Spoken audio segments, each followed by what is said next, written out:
Hello students, class 9 exercise 5.1 से question number 4 करेंगे। If a point lies between two points A and B such that A C equal to B C, मतलब एक line है या फिर दो points हैं ए और बी, और एक पॉइंट उनके बीच में लाई करता है जिसको बोला है उन्होंने सी। जैसे मान लो हम बनाते हैं ये लाइन है, तो ए बी पॉइंट्स हैं, इनके बीच में कोई पॉइंट है सी, इनके बीच में लाई करता है such that A C equal to B C. A से सी तक का डिफरेंस और बी और सी का जो डिफरेंस है, ये दोनों डिस्टेंस जो है बराबर हैं, ए सी और बी सी बराबर है। आगे क्या बताया है, then prove that A C equal to half of A B. ये जो ए सी है ना, ए सी ये यहाँ से यहाँ तक का ए सी, ये इस पूरे ए बी का आधा है, हाफ है। Explain by drawing the figure. तो देखिए प्रूव क्या करना है हमको, टू प्रूव, हमको प्रूव करना है A C is equal to half of A B. तो सॉल्यूशन स्टार्ट करेंगे। उन्होंने हमको दिया है ए सी और बी सी, ये दे दिया कि ये इक्वल है, तो यहीं से हम स्टार्ट करते हैं। ए सी और बी सी इक्वल हैं, तो ये जो ए बी लाइन है ना पूरी, ये कैसे बनेगी, यहाँ से ए से बी तक कैसे बनेगा, ए सी प्लस बी सी, इन दोनों को प्लस करके ए सी और बी सी को प्लस करके क्या बन जाएगा, ए बी। तो स्टार्ट करेंगे, ए बी इक्वल टू कैसे है, A C plus B C, A C plus B सी, इन दोनों को प्लस करके ए बी बना है।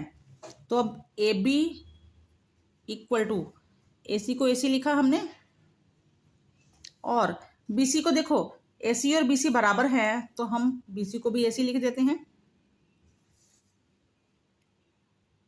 तो ए बी इक्वल टू, यहां हम रीजन दे देंगे ए सी इक्वल टू बी सी। ये हमने ए सी कैसे लगा दिया, ए सी और बी सी क्योंकि इक्वल है और ये हमको गिवन है। तो A B equal to two A C. अब इस टू को हम क्या करेंगे, इस तरफ ले जाएंगे, तो ए बी, टू इधर नीचे आ गया, इधर आ गया ए सी। तो अब ये टू नीचे है, मतलब इसको ऐसे भी लिख सकते हैं ना, 1/2 ए बी, 1/2 अलग कर दिया, ए बी अलग कर दिया। तो अब हमको यही तो प्रूव करना है, A C is equal to half of A B. A C इधर है, हाफ ऑफ ए बी इधर है, तो इसको थोड़ा ठीक करके लिख देते हैं, ए सी को लेफ्ट पे कर देते हैं, हाफ ए बी को राइट पे लिख दिया। तो ये हमारा प्रूफ हो गया, ये क्वेश्चन हमारा खत्म। क्वेश्चन नंबर 5 करते हैं। In question 4 point C is called a mid point of line segment A B. जो हमने ऊपर फोर्थ क्वेश्चन किया उसमें सी जो है, ये लाइन ए बी का मिड पॉइंट है। Prove that every line segment has only one and only mid point. अब वो बोल रहे हैं यहां पर ओनली, यहां पर वन भी आएगा। उन्होंने बोला है कि प्रूव करना है कि हर एक लाइन सेगमेंट का मिड पॉइंट सिर्फ एक ही पॉइंट होता है। ये हमको प्रूव करना है कि एक ही पॉइंट होता है। तो अब हम ऊपर वाला, क्योंकि उन्हें फोर्थ क्वेश्चन का हमें रेफरेंस दिया है, सी जो मिड पॉइंट था, तो उसको ही ले लेते हैं। तो देखिए जैसे ये लाइन हमने बनाई, दोबारा से, ए बी, तो सी इसका मिड पॉइंट था, ठीक है। ये हमने बना लिया कि फोर्थ क्वेश्चन का उन्होंने रेफरेंस दिया कि सी जो है मिड पॉइंट है। अब यहीं से हम स्टार्ट करेंगे। अब अगर ये सी जो है मिड पॉइंट है, तो ये ए सी इस ए बी का हाफ होगा, ये आधा पार्ट, क्योंकि मिड पॉइंट है तो ए सी पूरी लाइन का हाफ होगा। तो स्टार्ट करते हैं सॉल्यूशन यहां से। A C is equal to half of A B. अब यहाँ पर हम थोड़ा ये भी मेंशन कर देंगे कि क्योंकि ये सी मिड पॉइंट है, तो ए सी और बी सी इक्वल है, तो ए सी क्या है, हाफ ऑफ ए बी है। ये हमारी हो गई फर्स्ट इक्वेशन। अब उन्होंने क्या बोला है कि हमें प्रूव करना है कि एक कोई भी लाइन सेगमेंट है उसका मिड पॉइंट सिर्फ एक ही पॉइंट होता है। तो यहाँ मान लेते हैं हम कि कोई एक पॉइंट और ले लिया मैंने डी, और अब हम मान लेते हैं कि डी इस लाइन का जो है मिड पॉइंट है। तो लिखते हैं यहाँ पर let D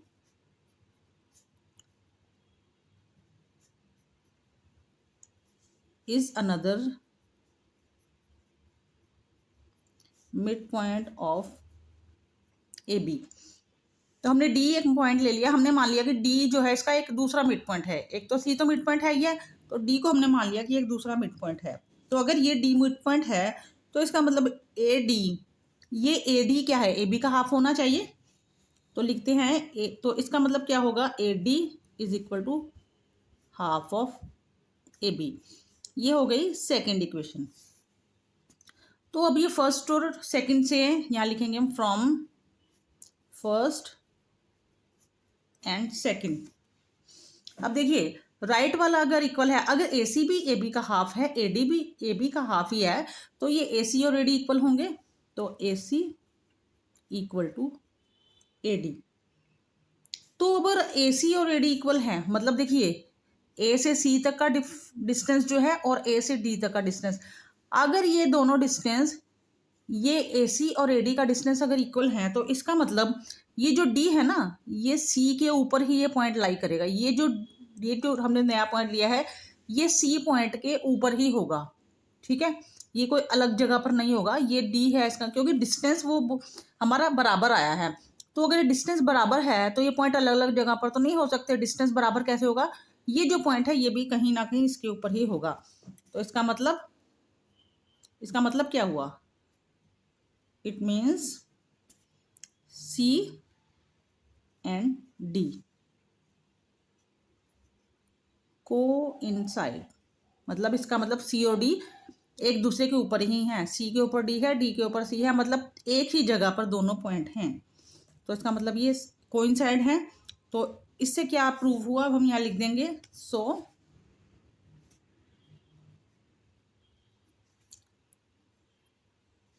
every line segment has one and only one mid point. तो ये क्वेश्चन भी हमारा खत्म हो गया।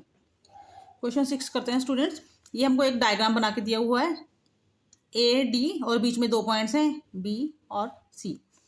गिवन क्या है, हमें गिवन है A C equal to B D. A C, A से सी और बी से डी तक, तो ए सी और बी डी ये इक्वल है। और प्रूव क्या करना है, A B equal to C D.